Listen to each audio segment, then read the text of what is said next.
അവസാനം ഗത്യന്തരമില്ലാതെ ഞാൻ എൻ്റെ ഓഫീസിലൊരു സെപ്പറേറ്റ് ഡിവിഷൻ എടുത്തു. അവിടെ 8ഓളം ജീവനക്കാരെ ഞാൻ പോസ്റ്റ് ചെയ്തു. അവർ ഇതിൻ്റെ ഡാറ്റ മുഴുവൻ ശേഖരിച്ചു. ആ കുട്ടികൾ പഠിക്കുന്നതിൻ്റെ മുഴുവൻ കണക്കെടുത്തു. ആ കുട്ടികൾ പിന്നെ ഈ കുട്ടികൾ പഠിക്കുന്ന സ്ഥാപനങ്ങളിലേക്ക് ഞാൻ മെയിൽ ചെയ്തു. മെയിലിൻ്റെ റെസ്പോൺസ് കിട്ടിയത് 10% മാത്രമേ ഉള്ളൂ. പിന്നെ ഞാൻ ഈ സ്ഥാപന മേധാവികളെ മുഴുവൻ വിളിച്ച് സംസാരിച്ചതിന് ശേഷം ഞാൻ അവരോട് പറഞ്ഞു, നിങ്ങൾ ഫീസ് കുറച്ച് തരണം. ഇവർ ദുരന്തബാധിതരാണ്. അവരൊക്കെ ഫീസ് പരമാവധി കുറച്ചു. 20%, 25%, 30% ഒക്കെ കുറച്ച ആളുകളുണ്ട്. അതിനുശേഷം ഞങ്ങളൊരു പാക്കേജ് ഉണ്ടാക്കി. ഈ കുട്ടികളുടെ ട്യൂഷൻ ഫീ, ഈ കുട്ടികളുടെ ബസ് ഫീ, ഈ കുട്ടികളുടെ ഹോസ്റ്റൽ, ഈ കുട്ടികളുടെ മെസ് ഫീ, ഈ കുട്ടികൾക്കുള്ള യൂണിഫോം അലവൻസ്, ഈ കുട്ടികൾക്കുള്ള ഡെസർട്ടേഷൻ അനുബന്ധ കാര്യങ്ങൾ, ആ കുട്ടികൾക്കുള്ള ഇന്റേൺഷിപ്പും അടക്കമുള്ളതായിരിക്കുന്ന മറ്റു ട്രെയിനിങ്ങുകൾ, അങ്ങനെ പിന്നെ ഈ കുട്ടികൾക്കുള്ളൊരു പോക്കറ്റ് മണി, ഇതെല്ലാം ചേർത്ത് ഒരു പ്രോജക്റ്റ് ഉണ്ടാക്കി ഇന്ത്യ രാജ്യത്ത് ആദ്യമായി ഒരു ഡിസാസ്റ്ററിൽ ഉന്നത വിദ്യാഭ്യാസ മേഖലയിലുള്ള കുട്ടികൾക്കുള്ള ഒരു സമഗ്ര പ്രോജക്റ്റ് ഞങ്ങൾ ഡിസൈൻ ചെയ്തു. നമസ്കാരം. ചൂരൽമല മുണ്ടക്കൈ ദുരന്തം നടന്ന ഒരു വർഷത്തോട് അടുക്കുമ്പോഴും ഇപ്പോഴും ദുരിതബാധിതർ വലിയ തരത്തിലുള്ള ബുദ്ധിമുട്ട് അനുഭവിക്കുകയാണ്. അവരുടെ വാടക അടക്കമുള്ള കാര്യങ്ങളിൽ സർക്കാർ വലിയ അനാസ്ഥയാണ് വരുത്തുന്നത്. ഈ ഘട്ടത്തിൽ നമുക്കൊപ്പം MLA ടി സിദ്ദിഖ് ചേരുകയാണ്. സിദ്ദിഖ, വലിയ അനാസ്ഥ വരുത്തുന്നു. അവിടെ ഒരുപാട് പേര് മരിച്ചു വീണ കുടുംബങ്ങളുണ്ട്. ആ കുടുംബങ്ങളെ ഇപ്പോൾ തന്നെ അവർ കണ്ണീരിലാണുള്ളത്. അവരെ തെരുവിലേക്ക് ഇറക്കി വിടുകയാണോ സർക്കാർ?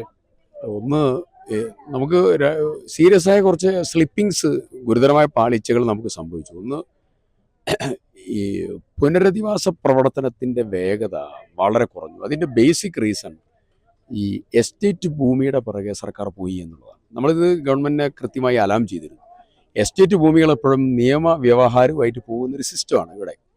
അപ്പോൾ ഇപ്പം മുസ്ലിം ലീഗ് ഭൂമിയെടുത്തു, പിന്നെ മാനന്തവാടി രൂപത ഭൂമിയെടുത്തു, KCBC ഭൂമിയെടുത്തു, വിവിധ പിന്നെ എറണാകുളം മുസ്ലിം ജമാഅത്ത് ഭൂമിയെടുത്തു, വിവിധ സന്നദ്ധ സംഘടനകൾ ഭൂമിയെടുത്തു. അപ്പോൾ ഇവരൊക്കെ ഭൂമി എടുത്തിട്ടുണ്ട്. അപ്പോൾ അതുപോലെയുള്ള ഒരു ഭൂമി എടുത്തിരുന്നെങ്കിൽ ഈ നിയമത്തിൻ്റെ നൂലാമാലയിലൂടെ ഇത്രയും ദിവസങ്ങളും മാസങ്ങളും നമുക്ക് നഷ്ടപ്പെടില്ലായിരുന്നു. ആ ഒരു ഫാക്ടർ ഉണ്ടായപ്പോൾ സ്വാഭാവികമായി ഇവരുടെ വീടുകളിലേക്കുള്ള പുനഃപ്രവേശനം വൈകി. ഇപ്പോഴും അത് പൂർത്തിയായിട്ടില്ല. പൂർത്തിയാവുന്നൊരു ഘട്ടത്തിലേക്ക് എത്തുന്നേ ഉള്ളൂ. ഒരു ജൂലൈ 30-ാം തീയതി ആകുമ്പോൾ ഒരു വർഷം പൂർത്തിയാവുക. രണ്ടാമത്തെ കാര്യം, ഇപ്പോൾ 11 മാസമായി, പക്ഷെ 5 മാസത്തെ ദിനപത്ത മാത്രമാണ് ഇവർക്ക് കൊടുത്തിട്ടുള്ളത്. വീട്ടുവാടക പലപ്പോഴും വൈകുന്നു. ഇതിൻ്റെ പാർശ്വഫലങ്ങൾ നേരിട്ടതായിരിക്കുന്ന നിരവധി ആളുകളുണ്ട്. ആ ആളുകൾ അതിൻ്റെ ബുദ്ധിമുട്ട് അനുഭവിച്ചുകൊണ്ടിരിക്കുകയാണ്. അവരെ സംബന്ധിച്ച് എന്താണ് സമീപനം എന്നുള്ളത് കൃത്യമായി സർക്കാർ പറയുന്നില്ല. ഇവരുടെ തുടർ ചികിത്സയുടെ ഓർഡർ പോലും ഇറങ്ങിയത് ഫെബ്രുവരി മാസത്തോടു കൂടിയാണ്. അപ്പോൾ ജൂലൈ മുതൽ ഫെബ്രുവരി വരെ ഇവരുടെ തുടർ ചികിത്സ പൊതുസമൂഹമാണ് നോക്കിയത്. അപ്പോൾ അങ്ങനെ ഒത്തിരി പ്രശ്നങ്ങൾ. ഈ സത്യത്തിലെ ഇവർക്ക് ഈ 750 കോടിയിലധികം സർക്കാർ പിരിച്ചെടുത്തു. ഈ തുക അതിനകത്ത് 50 ലക്ഷം വീതം വെച്ച് അവർക്ക് കൊടുക്കുകയോ അവർക്ക് ഇഷ്ടമുള്ള സ്ഥലത്ത് ഭൂമി ഏറ്റെടുക്കാനുള്ള സംവിധാനം ഒരുക്കി കൊടുക്കുകയൊക്കെ ചെയ്തു കഴിഞ്ഞാൽ കുറച്ചുകൂടെ കാര്യങ്ങൾ ഫാസ്റ്റായിട്ട് നടക്കുമായിരുന്നു. ഈ ടൗൺഷിപ്പ് എന്ന് പറയുന്ന പദ്ധതി അവരുടെ സർക്കാരിൻ്റെ ഒരു എന്താ പറയുക അഹങ്കാരത്തിൻ്റെ ഭാഗമായിട്ട്. സർക്കാരിൻ്റെ അഹങ്കാരം എന്ന് ഞാൻ പറയുന്നില്ല, പക്ഷെ ഒരു ദുരന്തം നടന്ന സ്ഥലത്ത് അവരുടെ പുനരധിവാസ പ്രവർത്തനം നടത്തുന്നതിന് വേണ്ടി സർക്കാർ പദ്ധതികളും പരിപാടികളും വിഭാവനം ചെയ്യണം. അതിലേറ്റവും ആദ്യം വിഭാവനം ചെയ്യേണ്ടത്, ഒന്ന്, വാടക വീടുകളിലേക്ക് അവരെ കൊണ്ടുപോയി.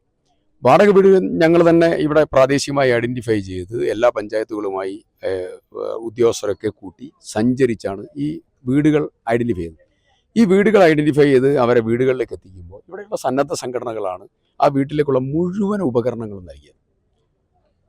അത് വീടുകളിൽ താമസം മാറിയതിന് ശേഷം പിന്നെ ഫസ്റ്റ് സ്റ്റെപ്പ് 2-3 കാര്യങ്ങൾ സർക്കാർ ആയിരിക്കണം. ഒന്ന്, ഉന്നത വിദ്യാഭ്യാസ മേഖലയിലെ കുട്ടികളെ വീഴാതെ സൂക്ഷിക്കണം. പൊതുവിദ്യാഭ്യാസത്തിൻ്റെ ഭാഗമായി ഞങ്ങൾ മേപ്പാടി സ്കൂളിലേക്ക് കുട്ടികളെ ഞങ്ങൾ കൊണ്ടുവന്നു. എല്ലാം സർക്കാർ നേതൃത്വത്തിലാണ്. പിന്നെ ഞാനാണ് ആ മീറ്റിങ്ങിൽ വെച്ചുകൊണ്ട് നമുക്ക് പ്രവേശന ഉത്സവം നടത്തണം എന്നുള്ള കൺസെപ്റ്റ് വരെ ആദ്യം ഞാൻ മന്ത്രി രാജനോട് പറയുന്നത് ഞാനാണ്. അപ്പോൾ അതൊക്കെ ഗംഭീരമായി ഞങ്ങളെല്ലാവരും ഒന്നിച്ചു ചേർന്ന് സർക്കാർ നേതൃത്വത്തിൽ ഞങ്ങൾ ഗംഭീരമായി നടത്തി.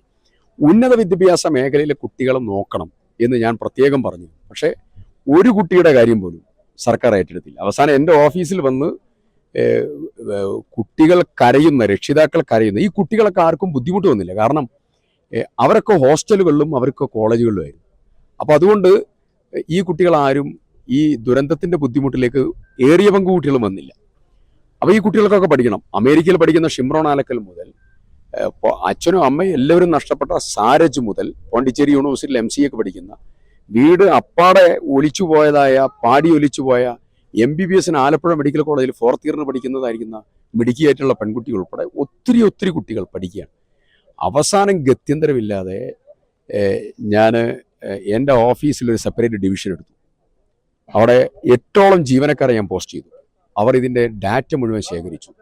ആ കുട്ടികൾ പഠിക്കുന്നതിൻ്റെ മുഴുവൻ കണക്കെടുത്തു. ആ കുട്ടികൾ പിന്നെ ഈ കുട്ടികൾ പഠിക്കുന്ന സ്ഥാപനങ്ങളിലേക്ക് ഞാൻ മെയിൽ ചെയ്തു. മെയിലിൻ്റെ റെസ്പോൺസ് കിട്ടിയത് 10% മാത്രമേ ഉള്ളൂ. പിന്നെ ഞാൻ ഈ സ്ഥാപന മേധാവികളെ മുഴുവൻ വിളിച്ച് സംസാരിച്ചതിന് ശേഷം ഞാൻ അവരോട് പറഞ്ഞു, നിങ്ങൾ ഫീസ് കുറച്ച് തരണം. ഇവർ ദുരന്തബാധിതരാണ്. അവരൊക്കെ ഫീസ് പരമാവധി കുറച്ചു. 20%, 25%, 30% ഒക്കെ കുറച്ച ആളുകളുണ്ട്. അതിനുശേഷം ഞങ്ങളൊരു പാക്കേജ് ഉണ്ടാക്കി. ഈ കുട്ടികളുടെ ട്യൂഷൻ ഫീ, ഈ കുട്ടികളുടെ ബസ് ഫീ, ഈ കുട്ടികളുടെ ഹോസ്റ്റൽ, ഈ കുട്ടികളുടെ മെസ് ഫീ, ഈ കുട്ടികൾക്കുള്ള യൂണിഫോം അലവൻസ്, ഈ കുട്ടികൾക്കുള്ള ഡെസർട്ടേഷൻ അനുബന്ധ കാര്യങ്ങൾ, ആ കുട്ടികൾക്കുള്ള ഇന്റേൺഷിപ്പും അടക്കമുള്ളതായിരിക്കുന്ന മറ്റു ട്രെയിനിങ്ങുകൾ, അങ്ങനെ പിന്നെ ഈ കുട്ടികൾക്കുള്ളൊരു പോക്കറ്റ് മണി, ഇതെല്ലാം ചേർത്ത് ഒരു പ്രോജക്റ്റ് ഉണ്ടാക്കി. ഇന്ത്യ രാജ്യത്ത് ആദ്യമായി ഒരു ഡിസാസ്റ്ററിൽ ഉന്നത വിദ്യാഭ്യാസ മേഖലയിലുള്ള കുട്ടികൾക്കുള്ള ഒരു സമഗ്ര പ്രോജക്റ്റ് ഞങ്ങൾ ഡിസൈൻ ചെയ്തു. ഞാൻ എന്നിട്ട് 2 തവണ മലബാർ ഗോൾഡിൻ്റെ ചെയർമാനുമായി സംസാരിച്ചു. 252 ലക്ഷം രൂപയുടെ പദ്ധതി മലബാർ ഗോൾഡിനെ കൊണ്ട് ഏറ്റെടുപ്പിച്ചു. അതിൽ ഇപ്പോൾ 92 ലക്ഷം രൂപ ഡിസ്പേഴ്സ് ചെയ്ത് കഴിഞ്ഞു. ഈ കുട്ടികളുടെ അക്കാഡമിക് കാരിയർ അവസാനിക്കുന്നത് 2029 വരും. അപ്പോൾ ഈ വർഷത്തെ കുട്ടികൾക്ക് ഇതുവരെ സർക്കാർ ചെയ്തിട്ടില്ല. ഇപ്പോഴും ഇവിടെ വെച്ച് 2 കുട്ടികൾ എന്നോട് പറഞ്ഞു. അപ്പോൾ ഞാൻ 1-2 സ്ഥാപനങ്ങളുമായിട്ട് ലിങ്ക് ചെയ്ത് സംസാരിച്ചുകൊണ്ടിരിക്കുക. അപ്പൊ ഇങ്ങനെ ഒരുപാട് സത്യത്തിൽ ഇത് സർക്കാർ ചെയ്യേണ്ട പണികൾ നമ്മൾ ഏറ്റെടുത്ത് ചെയ്യേണ്ട നിലയിൽ ഒരുപാട് പ്രശ്നങ്ങളും പ്രയാസങ്ങളും ഉണ്ട്. പക്ഷെ ഒരു കാര്യം ഉറപ്പാണ്, ഇതുപോലെയുള്ളപ്പം നീതൂസ് അക്കാഡമി ഇവിടെ വന്നു. ഇതുപോലെയുള്ള ആളുകളും സംഘടനകളും അവരുടെയൊക്കെ സഹായത്തോടു കൂടി ഇവരൊക്കെ ജീവിക്കും. നമ്മൾ അതിജീവിക്കും. ആത്മവിശ്വാസത്തോട് മുന്നോട്ട് പോകും. സർക്കാർ ചെയ്യേണ്ട കാര്യങ്ങൾ സർക്കാർ ഉത്തരവാദിത്തത്തോടു കൂടി സമയത്ത് ചെയ്യണം. നമ്മൾ ഈ 1 വർഷം തികയുന്ന ഘട്ടത്തിൽ സർക്കാരിന്റെ ഇത്തരത്തിലുള്ള അനാസ്ഥയ്ക്കെതിരെ നമ്മൾ എന്തെങ്കിലും പ്രതിഷേധം സംഘടിപ്പിക്കാനുള്ള തീരുമാനങ്ങൾ അങ്ങനെ എന്തെങ്കിലും? അത്ര ഞങ്ങള് സമയാസമയം അതിന്റെ കാര്യങ്ങൾ നീക്കുന്നുണ്ട്. ഇപ്പോ ദുരന്തബാധിതരായ ആളുകളുടെ തുടർ ചികിത്സ അടക്കം മുടങ്ങിയപ്പോൾ, അവരുടെ ദിനപത്രം മുടങ്ങിയപ്പോൾ, അവരുടെ വീട്ടുവാടക മുടങ്ങിയപ്പോൾ, അവർക്കുള്ള ജീവനോപാധി തിരിച്ചു കൊടുക്കാതെ വന്നപ്പോൾ ഞങ്ങൾ 2 ദിവസം കണ്ടിന്യൂസ് സമരം ചെയ്തു കളക്ടറേറ്റിൽ. അതൊക്കെ സമയം ആവുമ്പോൾ ഞങ്ങൾ ചെയ്യും. പരമാവധി ഞങ്ങൾ പറയും. നടന്നില്ലെങ്കിൽ അപ്പോൾ സമരത്തിൽ.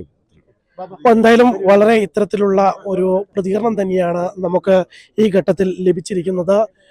സർക്കാരിൻ്റെ ഭാഗത്തു നിന്നുള്ള പിടിപ്പുകേടുകൾ അത് എണ്ണി പറഞ്ഞുകൊണ്ട് തന്നെയാണ് MLA യുടെ വാക്കുകൾ അവസാനിക്കുന്നത്. വയനാട്ടിൽ നിന്നും അർജുൻ സി വനജ്.